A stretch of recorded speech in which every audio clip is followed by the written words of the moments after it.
Alright, I'm fixing to go hunting here. About 3:16, I ain't quite to the woods yet. I just want to show you something here. You see on my side there, you see this bag? I'm going to take it off and show you a better picture. But this is sitting on my body good, and it's not in the way of my rifle sling or my gun when it's slung. Backpacks are bad for that. This thing here I bought for metal detecting, okay? It'll hold what I need. A little umbrella, all the stuff to keep my optics the way I need them. My covers if I need to get them on. A rag to wipe sweat. I've got my rangefinder in here, so if I see something longer distance, decide to shoot it, maybe I can report and zoom in on this camera.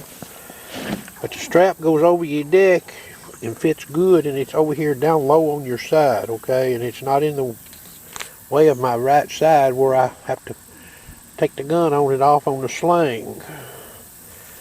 Okay, not real big. It does have one zipper compartment here on the side, okay? Not real heavy. I don't think it's going to make a lot of noise in the woods either if it brushes stuff. Just thought I'd share. I'll turn it around here so you can see the bottom of it. That's what it is right there. I bought it off of Amazon, I believe. Maybe that's coming out in the camera there. Not very expensive. Got this little mesh thing here on the side, and that's where I put my eyeglass cleaners down in there. You may see them in there. Okay. Alright, about 3:45, 3:43, something like that p.m. Monday afternoon, August 30th, 2021. We're going to get on up on this hill here. It's pretty warm out here, but it's overcast. Depression Ida hadn't got in here yet, but I'd say when it goes to raining, she won't stop for a while. I'm gonna give her a whirl. Okay, I'm gonna rest a while here and watch. I'm sitting in the same place I was yesterday evening when I shot this squirrel out of this beech tree. Now, got my laser rangefinder with me here, and that beech tree straight in the center of the camera there. Now there's a tree sort of off to its left a little. Okay, you see them big old limbs up there? And I'll get down here. There's the big trunk right there. Okay, that right fork right there that's coming off that tree right there. This laser's a flashing 64 yards on that right there. Okay, that's 24x on this camera in case anybody's wondering. And it looks like maybe a hole or a depression in that limb on that beech there. Okay. I brought my laser with me because I want to give accurate information. Now, I've played with a crossbow a lot, shooting at different distances, and I'm pretty good at judging distance. Now, when it gets out past 70 yards, you know, it can be a little tricky. But I can usually guess within about 7 yards, even out there at distance, all the way out to probably about 125 yards. There was quite a few squirrels in this area this morning, but there's an old deer come in above me and blowed, and that put them squirrels in alert mode, meaning they just quit eating.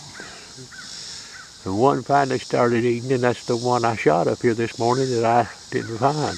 He'd probably be easier to find now if you got close to him. The flies would blow and you'd know where he is, but I'm not going after him. I'm going to sit here and watch.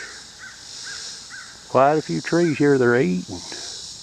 And they do have den trees. Now these woods, there ain't an ounce of wind. You could hear a pin drop out here if it wasn't for these locusts or whatever it is making this racket. A few crows are singing. So we'll see what happens here. Alright, I've been sitting here about 20 minutes. I ain't seen nothing. Those shagbark trees you see in that camera there, there's 3 there. They sort of come out of the ground almost the same place and they branch off. And then I've got one right here. That one right there, that old big one right there. You see the bark on it right there. Okay. Usually when it's like this, if a squirrel starts to eat, He's going to eat real slow. He'll chip that nut. You'll just hear him just barely chipping. He's a listening for danger is what it is. They don't like these woods like this. Now, if it was to go to thundering, a lot of times if you're watching a squirrel doing that small, that light eating, if it goes to thundering a lot of times, he'll speed up. Because I guess he knows it's going to start pouring rain. He'll start eating faster, and he'll also start eating faster as it gets close to dark. Okay.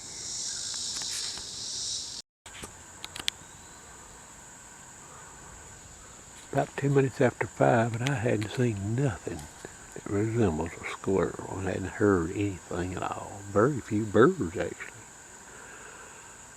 Looks like I got a bad cloud of laying back to my north. It's a thundering.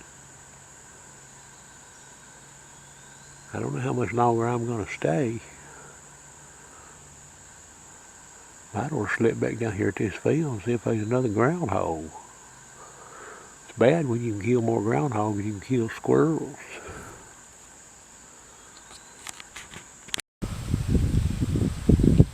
Another hunt here now, canceled by an old thunderstorm. Wind getting up in here pretty good.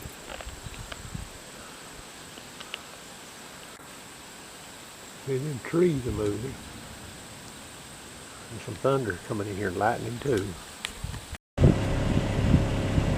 Them old dogs are smart. They're not going to be up high in this windstorm that's coming. Pretty, ain't they?